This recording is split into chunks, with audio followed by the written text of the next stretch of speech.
Welcome to our AJAG PD Pod, the place for discussion, debate, and learning about all things accounting. Our hosts, Ivan Tabak, Jonathan Tucker, are CPAs that have been in practice for more than 3 decades. Together, they bring varying experience and viewpoints to the table, not to mention a little humor, too. Join us as we talk through current issues and hot topics, tap into expert guest insights, and enjoy the odd walk down AJAG memory lane. Before we begin today's podcast, please note, although the educational material within the podcast has been carefully prepared, none of the persons involved in the preparation of the material accepts any legal responsibility for its contents or for any consequences arising from its use. As well, the podcast material and the references contained therein may reflect laws and practices that are subject to change. Advice regarding a particular fact or situation should always be reviewed by a qualified professional. This podcast is produced and distributed by AJAG Professional Development. For more information about AJAG or any of its offerings, please visit ajag.ca.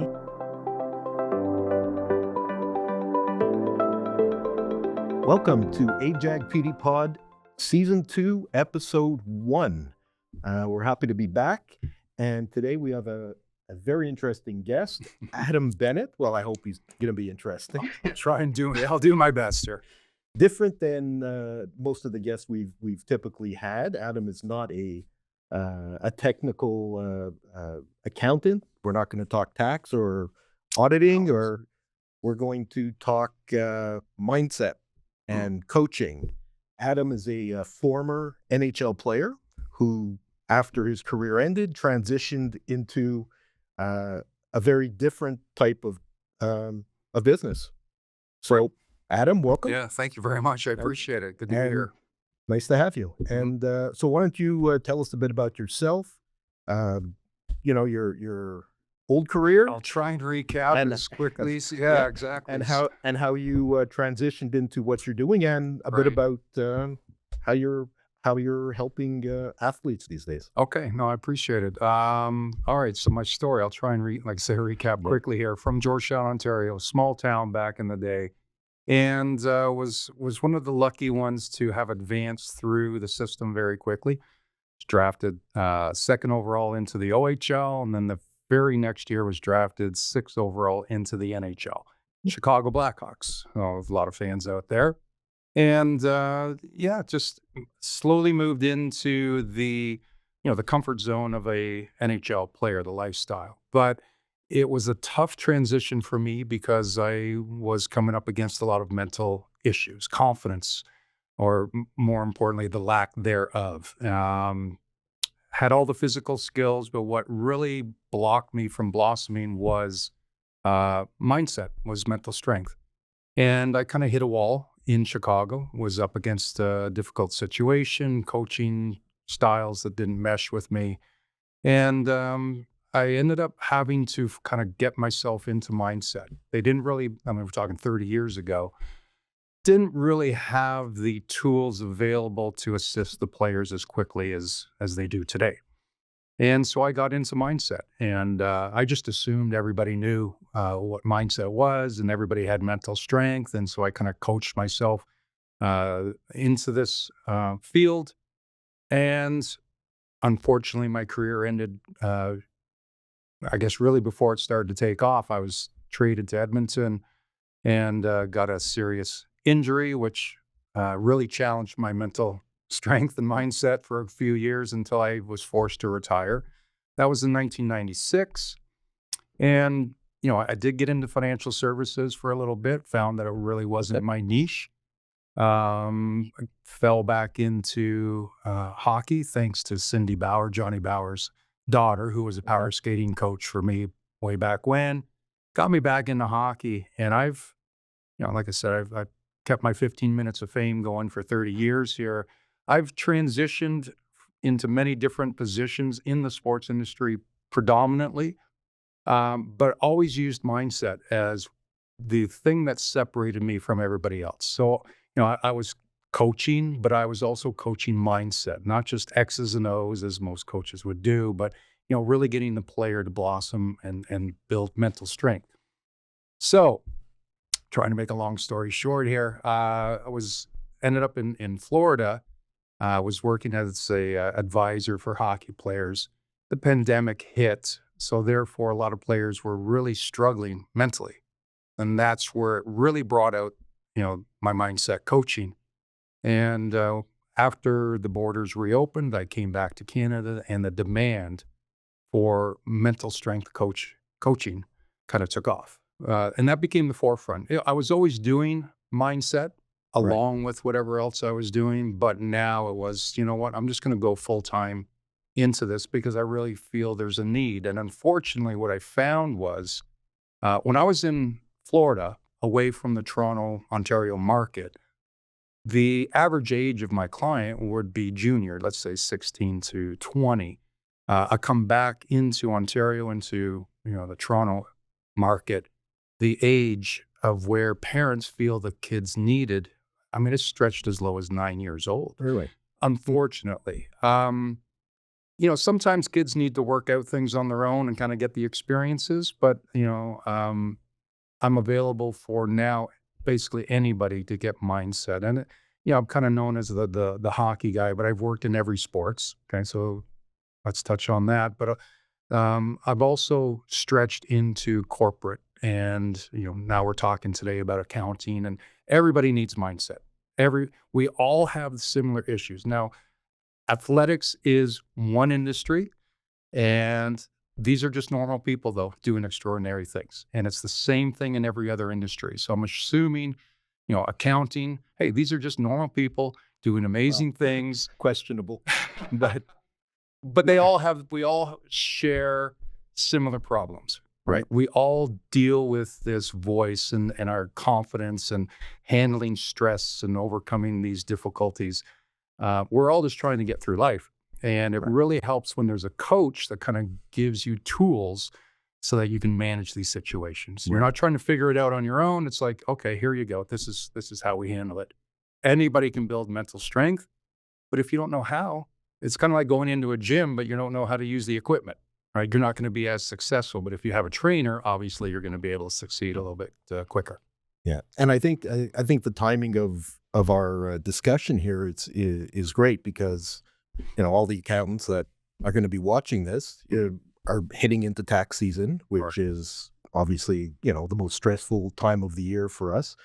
And I know I can speak for myself that you put blinders on and you just go in and and there is incredible amounts of stress, right? And often it can be difficult to deal with. Sure. Sometimes the only way to deal with it is put in more hours. Certainly, that's one of the ways. I mean, people don't get stressed over what they're doing. They get stressed over what they're not doing or what they're avoiding. And it's the forecasting. When the mind goes, we know there's a tax season, okay? So we're already anticipating this onslaught of work, stress. We're already anticipating it. So the mind's going, and then we have this physical reaction, which causes stress, anxiety. We lose sleep. It affects our health when the mind is racing through this. And, mindset is about trying to stay in the present, tackling what we can control. When we start to worry about what is upcoming or stress about what we're not doing, we need to know what steps to take in order to alleviate that. And it's the same for, we have the Super Bowl coming up in a couple of weeks. So these athletes are anticipating what is coming. And you'll hear in the next couple of weeks as they interview, it's like, we're just going to treat it as another game. We're just going to go through our regular motion. And that's literally what you have to do. Yes, the workload is going to be heavier. Yes, there's going to be more demands. And as you said, more time into it. Okay, there are strategies to get through it so that you don't have to stress about it. And I think everybody just needs to remind themselves too that you've done this before. You'll get through this again. Right. So don't fear what is coming. In fact, prepare for what's coming. And that is taking control of things that I can do now in order to kind of work my way through this, this season of stress coming out. So let's take a step back. Just talk about when you first got yourself into this and learning about it. So you said you taught yourself how to deal with some of the mental issues. They didn't have this. Listen, 30 years ago, we never had discussions about mental health. Right. So Give me a few examples, let's say, of what you came up with, how you help manage your own stress and try to get yourself out of the funk you were finding yourself in. Okay, so 30 years ago, we never talked about mental health. It was always seen as a weakness. Nobody wanted to discuss it. And if you go through traditional therapy, it was going to take too long. I mean, they're going to talk about the issues and they're going to try and guide you, through, long discussions about trying to resolve it. But in a world that we're in now, we want to be able to make change quickly. And for me, how I found it was late night television, and there's Tony Robbins, on screen talking about the exact thing that I needed, right? Being able to make change quickly, take control of the mind. So I bought all of his books, bought his tapes, his CDs back in the day, and just I just absorbed everything. I just got into the world of mindset, what it is, how to control it, and then when to use the tools. And that's what I teach is tools. So, I mean, you need to know what to apply in certain situations. But basically, why do we stress? Okay, we stress over things that we're not doing, things that we don't control. We're focused on the future. If I can be aware that my mind has shifted, if I can pick up the signals, then I can bring it back into the present moment, right? We had a brief discussion right before about, do I want to know the questions? Like, no, I just want to stay in the present so that I can give the best advice. I'm not trying to think ahead. And that's the process. Athletes will try and stay in the present. So you'll see a lot of them focusing on their breathing, right? We breathe, but we're not focused on it. And so if I can focus on my breathing, that is simply an exercise to bring my mind back into the present. And suddenly everything else kind of goes away. The worry starts to leave because I am focused on something that I can control. This happens over and over for athletes, right? That voice that we have inside of our head every day, the one that challenges us, basically. If people aren't aware, the average person is going to have about 60,000 thoughts a day. Okay? From the time they wake up until bedtime, and then even in dream state, the mind is constantly thinking, thoughts pumping through. 80% of those thoughts are going to be negative. So the real challenge in your day is overcoming 48,000 negative thoughts. And now we don't initiate these thoughts. This is just how the brain is wired. Right. It is wired to find negativity. It's wired to be a survival tool for us. So it's always on the lookout. And if we understand that we're normal when we have self-doubts, it's normal to have fears and anxieties. But what separates the great from the average is their ability to switch back into control mode, back into the present. And that's where I kind of work with my clients is, okay, what are we really focused on? What are you hearing? What are you feeling? And how are those feelings and thoughts coming in? What do we do to make a mindset shift? So if you're aware that you have negative thoughts, you can make a change. Okay? Most of the time, and here's another stat, 95% of our daily activity is subconscious. That's why we're not aware that we have these thoughts. Right. I was going to say, it's probably one of the hardest parts of this is to get yourself aware, to be able to recognize when this is happening and to stop and then use some of the techniques that you would be teaching, because you get so focused on what you're doing, even if you've got these negative thoughts looking around in the back while you're working. Right. You don't stop. You have this task and it's got to get done. Right. And you just plow through it while suffering. And you don't have to. Yeah. Right. You don't have to. You can certainly enjoy the process, and that might sound odd for what this industry, like enjoying, completing the task, taking pride in your work. You can enjoy the process. Yes, it could be difficult. Yes, you're going to have some challenges, but every industry does. Right? And anybody that is successful at anything has failed more than they've succeeded. So understanding that there are going to be challenges, and yet I've been through this before. I can do it again. And we change that narrative that's happening in our mind, where the negativity starts to come and we start to feel bad. Our energy starts to drain, and we start to forecast a lot more negativity. And it's like this little negative loop that goes over. Like, so we're not aware. We're not aware that it's happening, but we need to wake up the conscious mind. Once you do that, then everything starts to change. Right. Okay. So I keep going back to NHL, but I think that's probably the most interesting part of what we're going to talk about. But what was the most valuable lesson you learned in your career in this regard, and how do you apply it to the mindset coaching? That's a loaded question. The biggest one I learned was this happened probably after the fact. I mean, when you're in the storm, when you're in, dealing with the negativity and the lack of confidence, you want to address that first. What I found after the fact was I took everything personally. And a coach, trying to give me advice or, pointing out my mistakes and trying to coach me through it, I would always take that personally. I didn't realize that I had a fixed mindset. I didn't even know there was a difference between fixed and growth, if people aren't aware that you have two different mindsets.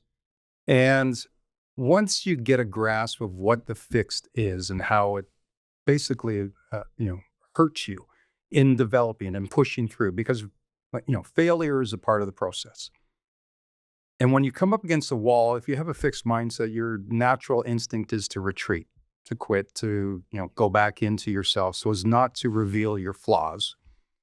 So that came probably a few years after I started getting, into learning more about myself. My first task was I need to fix my confidence issues. I need to get back on the ice. I need to, I need to put the fun back in what I'm doing.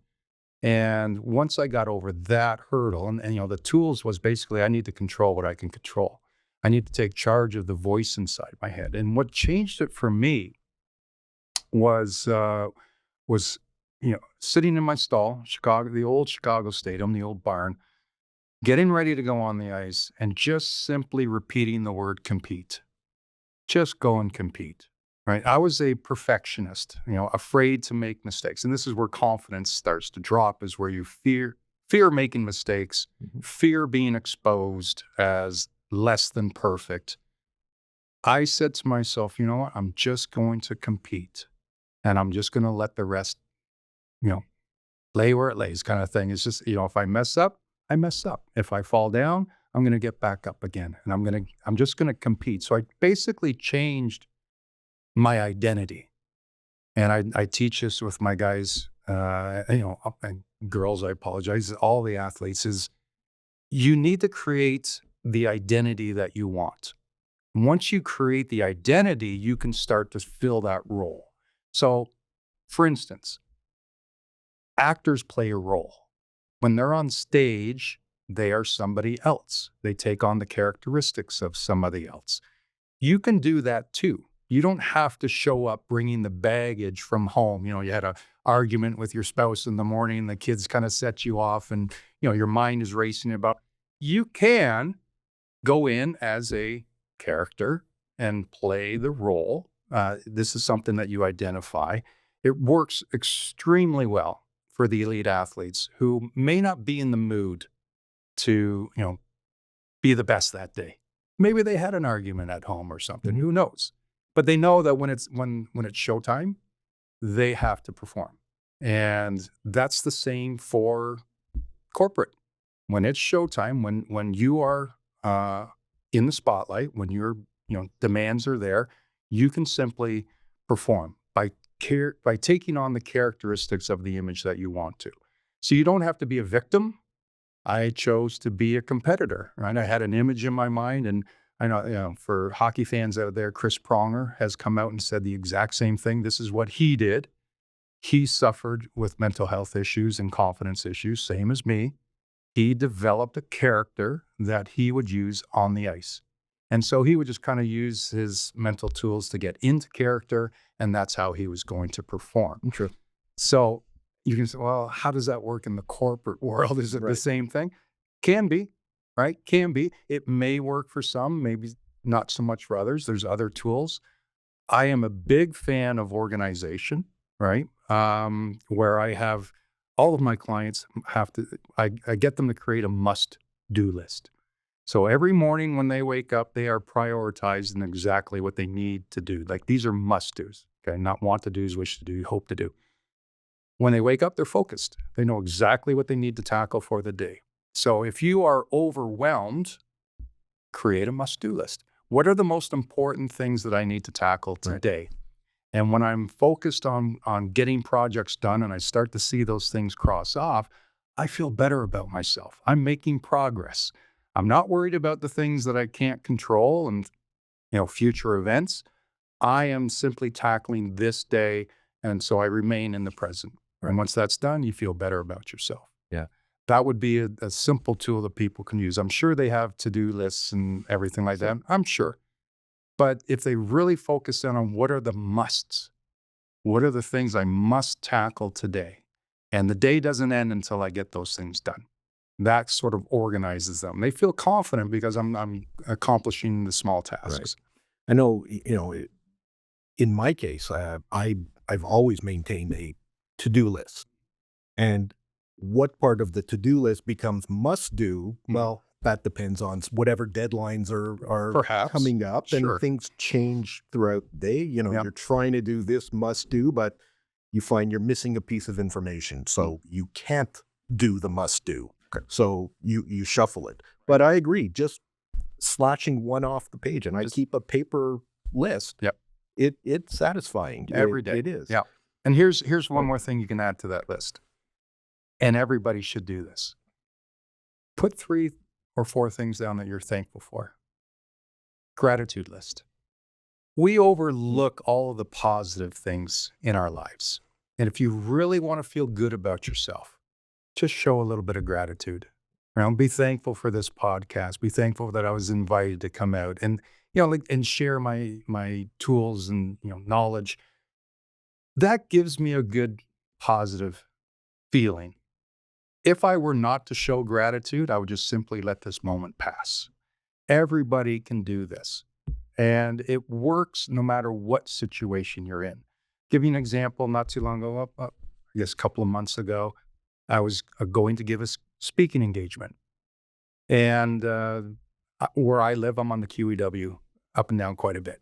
And this particular day, traffic was stopped.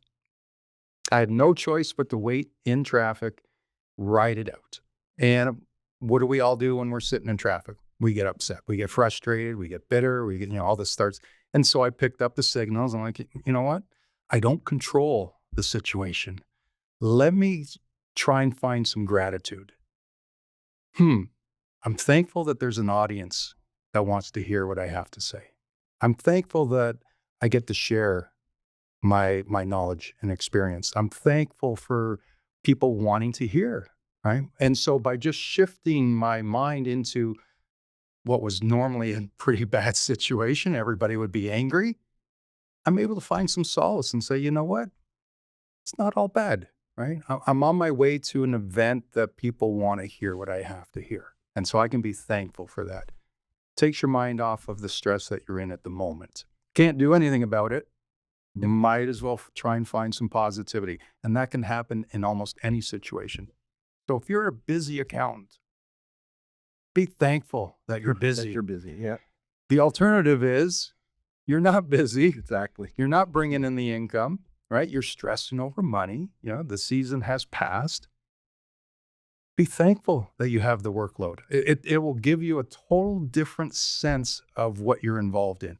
If you're overwhelmed because you have that many clients, give thanks. Be appreciative. I think it'll change your perspective on the whole thing. Interesting. It will give you peace in the storm. Right. Right? Because when you're in the storm, the mind starts to go, you start to overthink the process and you start to worry about everything. If you can just find a little bit of grace, a little bit of peace and say, you know what? I'm thankful I have this clientele coming to me. I'm thankful I'm able to help businesses and people with their tax situations. There's so much to be thankful for. Right. If you can do that in the storm, you're going to find that your handling it much better than everybody else that's stressing. So let me circle back to something you mentioned just a few minutes ago. So you talked about wanting to be perfect, can't make a mistake. And, so when you were going to go out and play, you had to accept that you can't be perfect. Right. When I'm working on files and tax returns and planning and any other aspect for a client, I basically have to be perfect because not being perfect is going to or could result in minor or significant implications for the client and for myself. I mean, that's why we have to carry insurance. So so sometimes, not that I can say I've never had to make a claim, luckily, but have there ever been cases where in theory I'm, that kind of situation could have come up? Yeah. Right. Never happened. But there's always that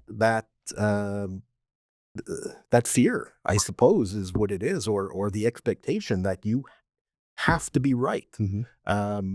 Otherwise, it's your reputation, and it could result in legal issues, financial penalties, and whatnot. Right. You're worried about what is. Does that change the process? Does that mean you don't try? No, of course not. Right. You do your best. I mean, worrying about worst case scenarios does not work. We all do it. Yeah. But it doesn't help. Did I think I needed to be perfect? Yeah, that was what my problem was. But it doesn't change the process. You're still going to do the best you can do at the time. And if I worry about possible outcomes, that's where the stress comes in. So if I can just get rid of that mindset that I have to be perfect. I understand. We all want to do a great job. We all want to make perfect returns. We all want to do the job. Great. Then focus on the process. Or put policies in place so that, there's double checking or triple checking if you have that, support staff around you, whatever. But worrying about outcomes doesn't help. It's certainly not going to put you in the right place in order to do your job. If you're stressing over outcomes, I just saw a movie not too long ago about, diffusing a bomb. If I worry about the outcomes, my hands will be shaking. I'm going to, trim. But what they do is they just focus on the process. Just take it slow, do your job, and then the outcomes will take care of themselves. And if they're not perfect, well, then, you're still gonna do the best job that you can. Right. Okay, but stressing about outcomes is it's the wrong approach. It's the same thing going into a sporting event. Are we gonna win? That is irrelevant. What determines if it's a perfect return is the work that I do in the present. As long as I keep doing my checklist and I'm working through the process, if I follow everything the way it's supposed to, the outcome will take care of itself. Is it possible that you make mistakes? Yeah, could be. Okay. But that's always there. Why worry about it? Right. You're worried about future events. Right. What I'm trying to say is you don't have to do that. When you become aware that I'm stressing over outcomes, then I need to focus in on the process.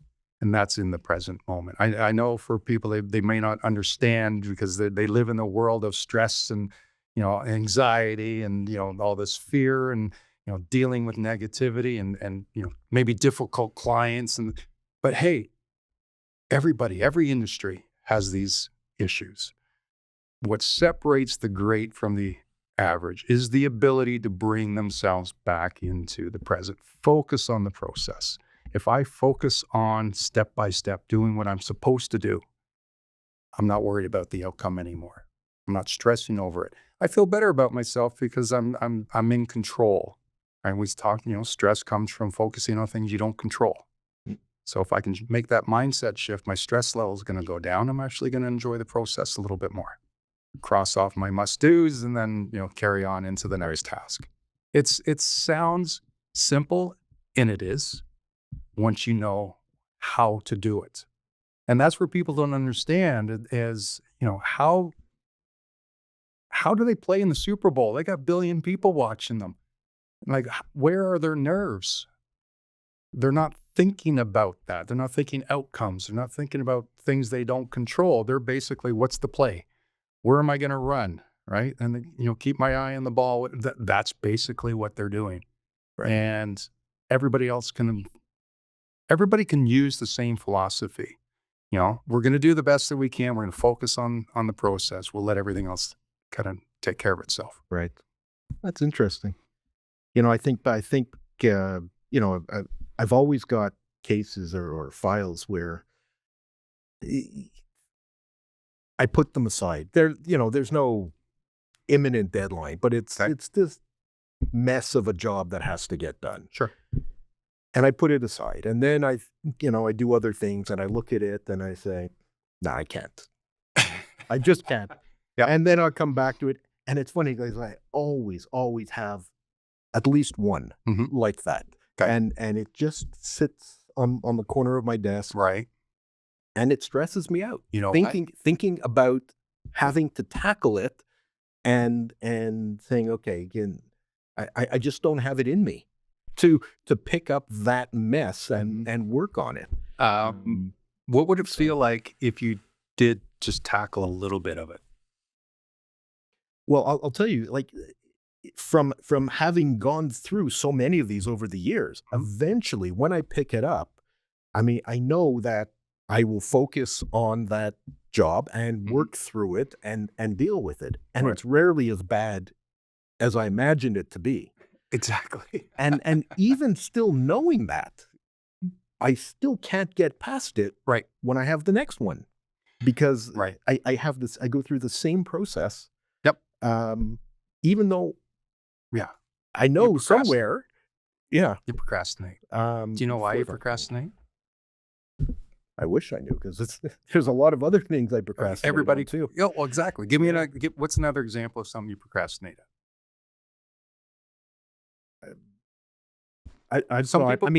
Cleaning up my office. I've got stuff that, not necessarily jobs that have to be done, but things that have to get sorted and filed and scanned and put away and shredded and it builds and clients walk into my office. They like, how do you work in this mountain of paper? Right. This is my process. I know where everything is. Right.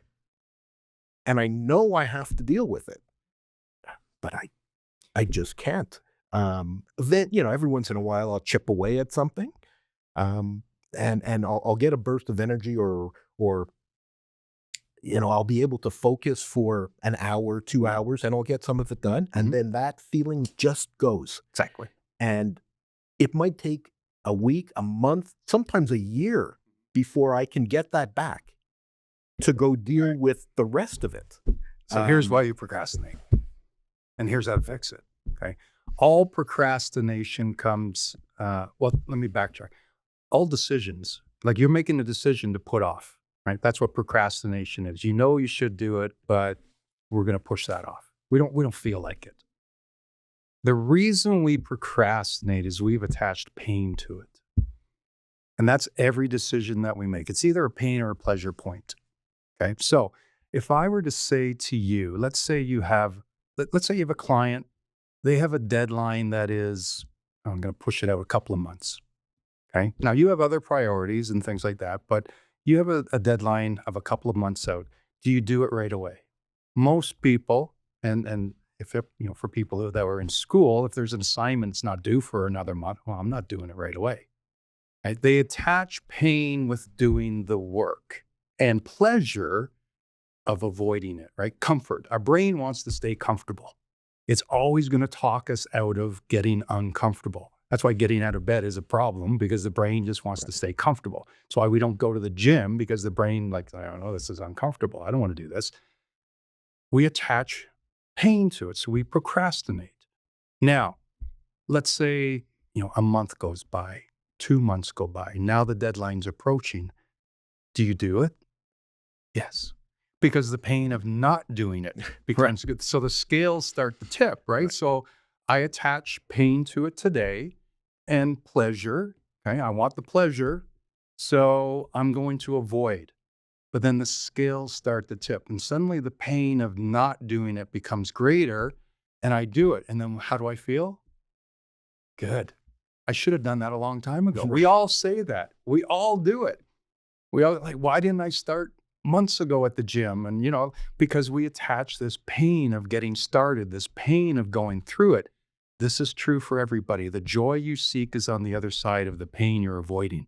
So the office that needs to get cleaned up, you've attached pain to some degree of getting started. Now, what I coach is just put 5 minutes into it. Tell me how you feel. 5 minutes gets the momentum going. Remember, I wasn't in a state ready to do this, right? I wasn't in a state of going to the gym and, exercising and sweating.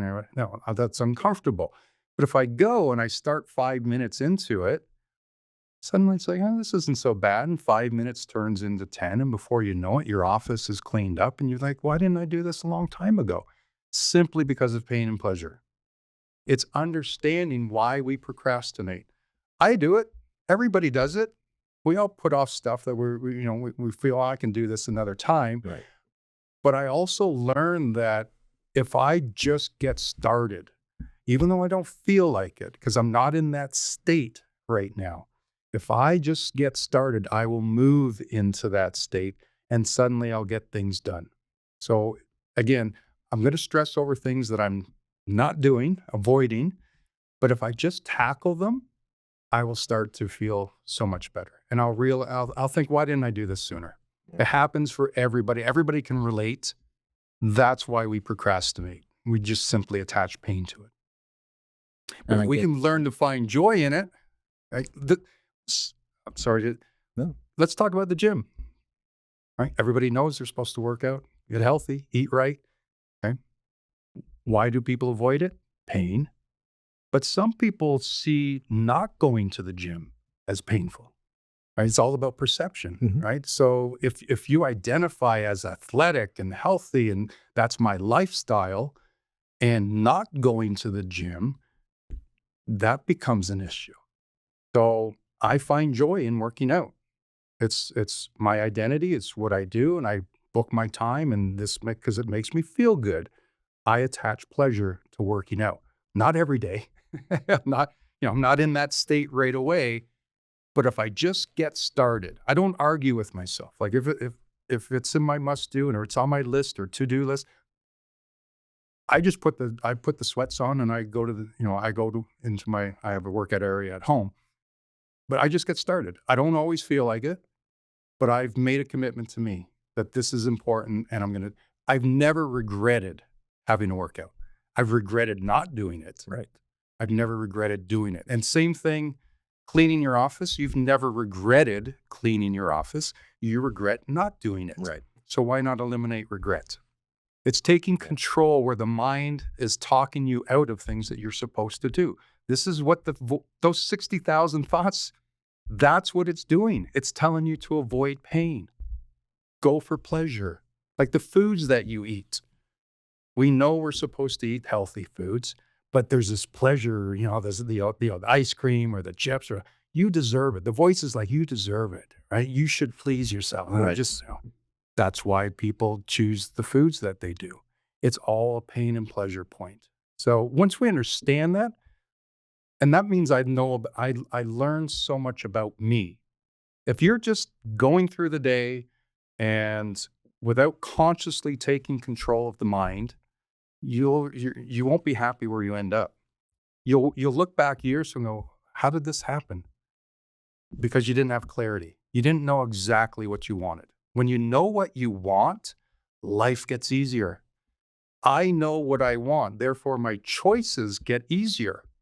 Okay? If coming to the studio today, it's like the GPS. Okay? I know where I want to go.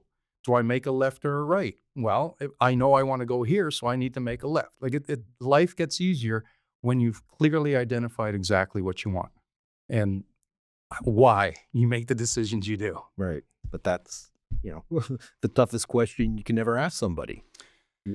Why? What do you want? It's a simple question to ask. It's difficult. People don't know what they want. Exactly. They know what they don't want. Why? Because the brain is always telling them to avoid the pain, right? Right. I've said this to professionals all over. What do you want? Well, I don't want a 9 to 5. I don't want a boss I hate. I don't want an employee. No, that wasn't the question. The question is, what do you want? Once you've identified that, like I said, the life gets easier. It's because we're in a fog. And I've talked about this many times before, is if you don't know where the end goal is, you're in a fog because everything's coming at you. You don't know whether to make a left or a right or, this decision, it's just, you don't know because you're in a fog. You don't have clarity. Goals give you clarity. I'm talking like the specific, measurable, attainable, relevant, time bound. Okay, like we're going to make a goal, not a wish. We're going to make a goal. I needed to be at this location at a certain time. Once I have that goal, well, then I backtrack. I know what time I'm supposed to leave. I know what route I'm supposed to take. Right, the GPS will adjust. If there's a detour, it doesn't change my end goal. I just have to reroute and go back around. But life is like that. But so many people go through life not really consciously deciding this is what I want. And they end up in lives that they never anticipated. They're not happy. Why? Because they just simply went with the flow, or they did what was expected. They never consciously made a decision that this is who I am and this is what I want. And once you do that, boy, life gets more enjoyable. It's you have clarity, and once you have clarity, everything else kind of goes away. So when you're working with client, I presume that's the type of thing you try and pull out of them or get them to realize about themselves. Correct. So let's take an example of a typical client that you might have who comes to you for mindset coaching. So can you give us, briefly, like how do you work with them? How do you start? What type of basic exercises would you give them to try and pull out of them the answers to these big questions that we all struggle with, and then from figuring out what they want to take them to try and get to that place or closer to that place? Great question. So the very first thing I do with all of my clients is I give them a mental assessment to determine their strengths and weaknesses, right? To understand how they think, to kind of get into their mindset. So I, as a coach, need to know how you think, how you operate. And then I can sort of custom the coaching to you, right? So what does that look like? What do you do to get that understanding? You know what? Probably a lot of your clients would have this, like in the hiring process, they would do a personality test. Okay. So it's kind of the same thing, right? I'm going to give them an online test, right? They just do it on their own. Takes about 10 or 15 minutes for them to complete the test. But for me, it's a wealth of information. I know it's 24 pages of how your mind thinks and how you operate. We have two faces, right? Ivan, I see your public image. I don't know your private image. I don't know what issues you're dealing with, right? Those you deal in your self view. You might be very critical of yourself. I don't know, right? So what the assessment does, it kind of taps me into that self view, lets me know what you think about yourself. Because everybody has limiting beliefs. I'll give you an example. I was dealing with an athlete recently. I said, okay, what do you want? What's your goal? And kind of hummed and hawed a little bit. And for most of my athletes, I mean, these are high caliber, elite levels. For most of them, they want to turn professional. Okay, so NHL for a lot of my hockey guys. He was resistant of putting that as his goal, even though he's an elite athlete playing AAA hockey and doing extremely well. He was resistant to acknowledge that, hey, maybe I can be in NHL. So this is what we call a limiting belief. He doubted himself, right? So that's a self-view. I wouldn't have known that if we didn't kind of tap into it. Like, where's your confidence level? Where's your self-esteem? How do you see yourself? Because we put on a brave face when we come out in public. We don't carry our problems generally. We just, how's life? Good. Everything's great. You go back home and you deal with the problems, with the issues, the confidence things, the mindset. So the mental assessment gives me that insight into your inner psyche. How do you think? How do you, where's your focal points? Because when you're focused on problems, you're going to find problems everywhere. And when you're focused on problems, you're going to feel like crap, right? You're not going to feel good about yourself. You're not going to be focused on solutions, which would be the better option. And for accountants that are drowning in work, let's say, they're focused on the problem. Oh, I've got all this work to do. I've got all these clients to do. Okay, focus on the solution. Make a plan. This is the mindset shift. That you are focused on negativity and it's hurting you. So focus on positivity, solutions. And this isn't just positive thinking, wishful thinking. It's like, no, I'm taking charge and I'm going to, attack the pain, right? I'm going to go through the pain. Right. I'm going to get file. It all sort of connects. It's like, okay, I'm focused on the wrong thing. And this is what athletes are. They if they don't have a belief in themselves, nobody else is going to have belief in them. They're only going to go as far as they believe they can go. And I did a coaching engagement with a group, and I said, "What do you want?" Right? We started talking about planning for the future, and somebody says, "I want to be a billionaire." Everybody laughed. I said, "Why?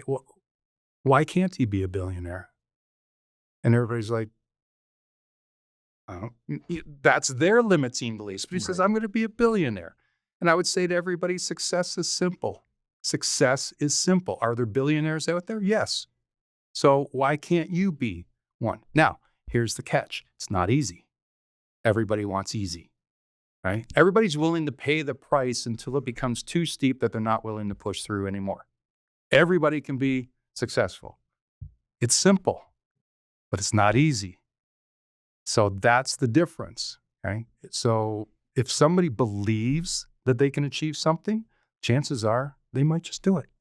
But if you don't believe you're going to achieve something, then your chances are zero. Right. I guess that's why the lottery makes so much money, right? Yeah. Everybody, yeah. You want? Yeah. It's everybody wants easy, right? Everybody is only willing to pay a price up to a certain point, and that's where everybody starts to retreat. That's where the pain comes up. They're not seeing results right away, and that we have to understand that sometimes the big rewards are they're just going to take a little bit longer. Doesn't mean that you're not going to get there. Just because you don't have results today of where you want to be, right? I want to be, this millionaire. Okay, well, you're not there yet, but if I do the work, the daily grind, the process, if I do that, eventually I'll be able to get there. But if I don't follow the process, then I'll never achieve it. And people look at the distance to go and they retreat. They start to believe, oh, this isn't going to happen for me. I'll never be that person. I'll never have that outcome. So they fall back into comfort zones. But the recipe is out there for everything. You want to be, billionaire? Recipe's there. I use the example of the baker all the time. You walk into a bakery, there's a beautiful cake in the window. And you talk to the baker and say, I'd love to bake that cake. And he gives you the recipe. Simple. Yeah. I just need to follow the recipe, right? I just need to put the ingredients together. I need to, bake it for so long. Now, will it be exactly the same? No. But it might be close, might be better with enough practice. Right. Okay. but I just need to know the recipe. So this might be helpful for everybody in the corporate world to say, okay, who do you want to be like? What is the organization that you want to run? Or like, who's that mentor that you believe that you can achieve that status? And then just follow the recipe. Right? You don't have to recreate the wheel. It's like, okay, I want to be like, Bezos. Okay, well then you need to follow the recipe. You need to come up with a unique idea that everybody's going to flock to. I mean, that's where it's not easy. Okay. That's it. You try and say, okay, you sit down, people think, I need an idea. Okay, so I'm just going to sit here and think something up like this. But no, how can there be any unique ideas? There's so many businesses and so many things have been done. How can I think of something that hasn't been done? Well, until you do, right? I forget what year it was, the patent office in the U.S. where the guys, what was it? It was a long time ago, where he says everything that's been invented as everything that could be invented has been invented. And somewhere out there's ideas. Now you have to be consciously looking for the ideas or the opportunities. Right. Okay. Now you can either, try and do something new. Okay. Or, we use Bezos as one example, but okay, you use an athlete. Okay. I want to be the next Michael Jordan. Michael Jordan got cut from his high school team. Okay. What did he do? He just worked harder, right? He took 1,000 shots a day every day. And why is Steph Curry so good at basketball? He takes 500 shots a day.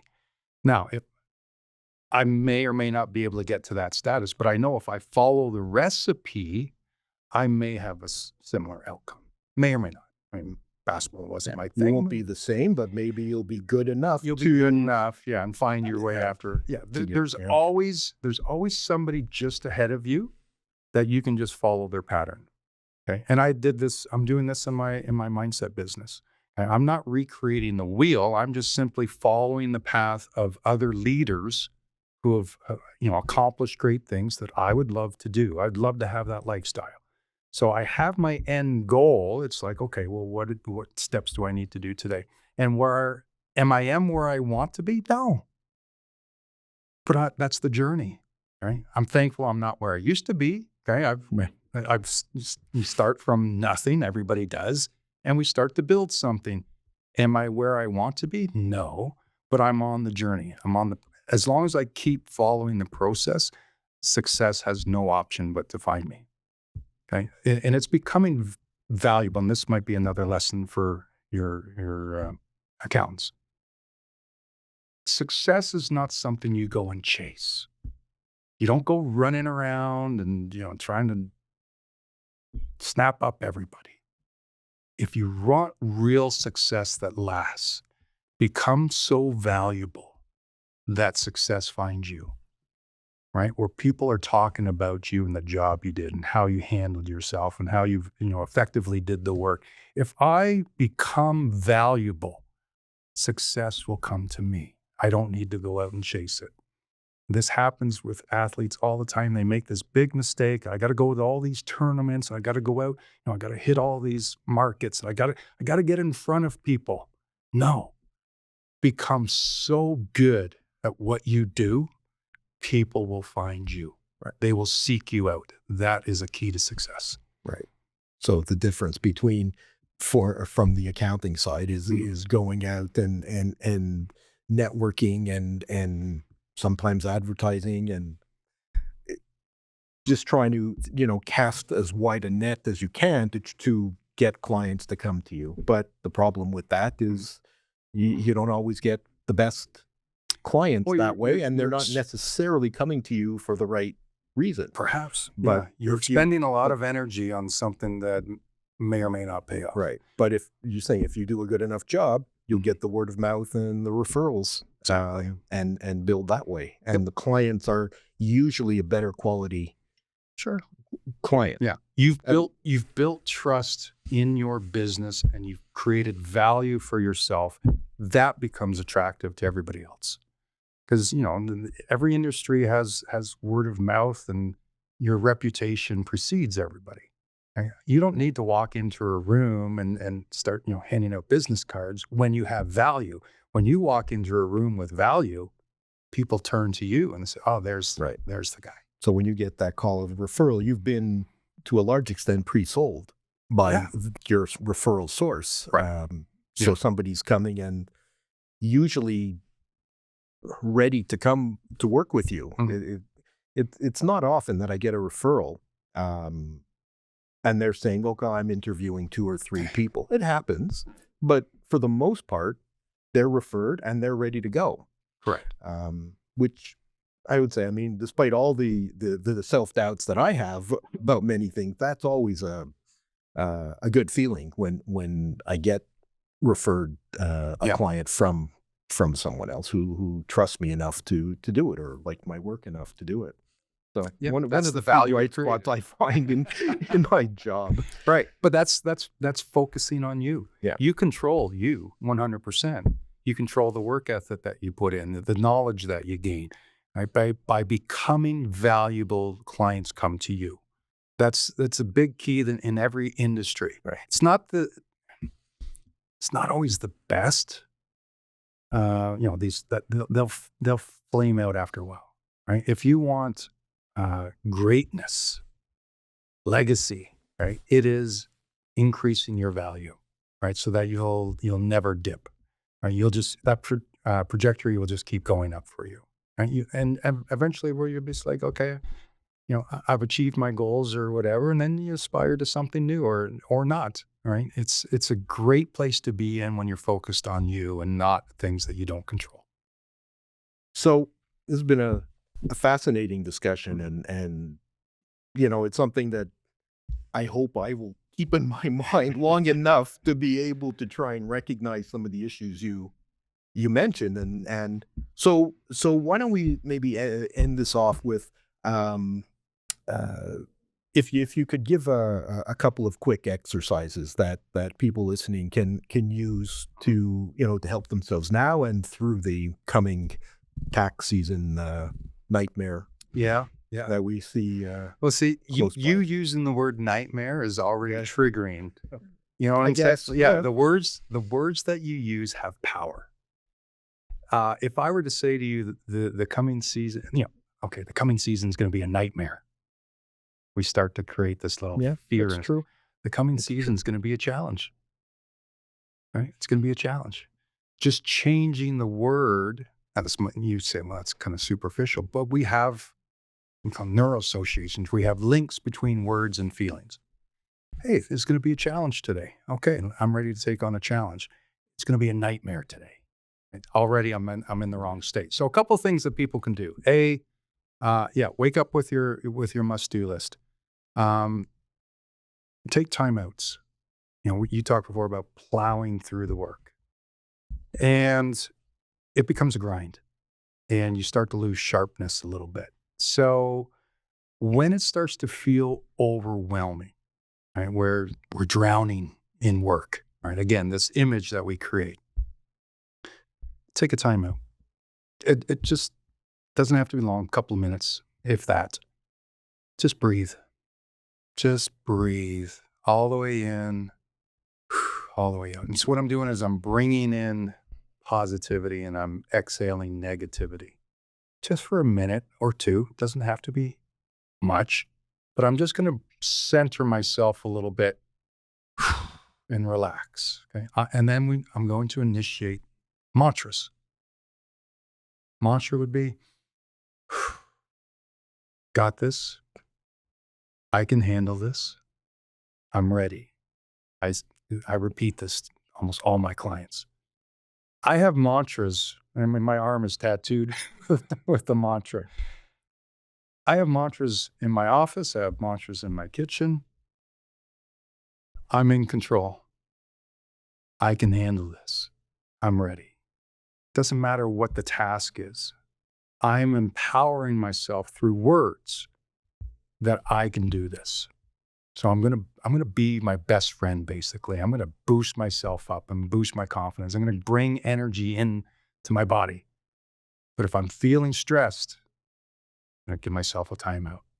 And we do it with kids all the time. When they they start to get antsy and timeout. Go sit in the corner. Go think about what you're doing. And what happens is they just start to kind of chill for a little bit. We can do that too, right? You could do it on the way to work. Turn off the radio, right? Just kind of zone out a little bit. Just kind of be in the present. And breathing does that. And if you want to put some gratitude in there, best thing you can do. Like simple little things. Do we do it? No. Why? Because we're not consciously aware of what we're doing. Right? We just kind of go through the day, not really attacking, this voice in our head that's challenging us all the time. We are not initiating these things. You're not going to initiate positivity. You are programmed to kind of, do what you do subconsciously. But if I'm aware, again, AAA, I got to be aware that I have these negative thoughts. I got to be aware of the signals my body's sending me. Once I'm aware, once I'm consciously aware, you know what? Let me just take a little break. Just take a little time. It might even, maybe just send alarm your phone to ring every couple hours as a reminder. Absolutely. Because, I can appreciate what you're saying, take a break. Mm-hmm. But I just envision the way it's going to be. What's the vertical? Because they don't think they can. I'll give you the story. I'll probably mess this up, but I'll give you the story of two lumberjacks. Right? They carry their axe into the woods and they start chopping. Okay, 30 minutes into the day, the one lumberjack leaves for 30 minutes. The other lumberjack keeps chopping wood. So the lumberjack that left, he comes back at the top of the hour and they start chopping again. And again, after 30 minutes, the lumberjack goes and leaves. And this cycle repeats for the entire day. One lumberjack is just plowing through, right? Constantly chop, chop, chop, chop, chop. The other lumberjack works half the time. And yet at the end of the day, they chop the same amount of wood. And the one lumberjack says, how the heck are you doing the same amount of work in half the amount of time?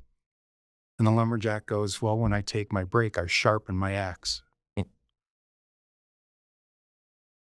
Sharpen your mind. Sometimes you just need that little break, that little timeout. It gives you a chance to rethink things, right? To reposition things. Because sometimes you're so stuck on a thought, on a path, that you fail to see the other opportunities. This might work for people. Just take a little bit of time out. Just take a little breath, right? Gather your thoughts. And I bet you when you come back, you're going to feel more energized. You're going to feel refreshed. You're going to see the numbers a little bit differently, perhaps. You're going to see different ways to manipulate things or something. I don't know. I think it would probably help. But I know just plowing through it isn't necessarily the best thing. You need to take a little bit of space and time for yourself. And I think it'll bring a little bit of peace and grace to everybody. Well, I think that sounds great, and I'm going to try it. And I think it's a great way to wrap this up. Okay, perfect. So it's been a real pleasure. As I said earlier, a very different kind of topic, but probably no less important than learning some technical aspect of a tax issue. It's something we all need to be able to deal with to efficiently and effectively and maybe joyfully work on get our work done. Exactly. Might as well enjoy the ride. We're here for a finite period of time. Exactly. Might as well enjoy what you do. Exactly. So mindset helps you get through it. It doesn't negate the negativity, but it helps you manage your way through it. Right. Amazing. Thank you very much for having me. I appreciate it. It's been a pleasure. So thanks again, Adam, for joining us and sharing your insights. Your perspective on mindset is really valuable, especially as we're gearing up towards our busy season. And I'm sure a lot of people will take away quite a few good ideas from our discussion. And speaking of tax season, we want to remind everyone that training can be one of the best ways to ensure you and your team are ready for the months ahead. And that's why we've created a new PD series called Tax Compliance Essentials, Foundational Training for Junior and Intermediate CPAs. Whether you're looking to purchase a full package or just need individual courses, it covers everything your team might need to master the essentials of tax compliance. You can visit our website at ajag.ca to find out more about it and get your teams registered today. Thanks again for tuning in, and we'll see you next month.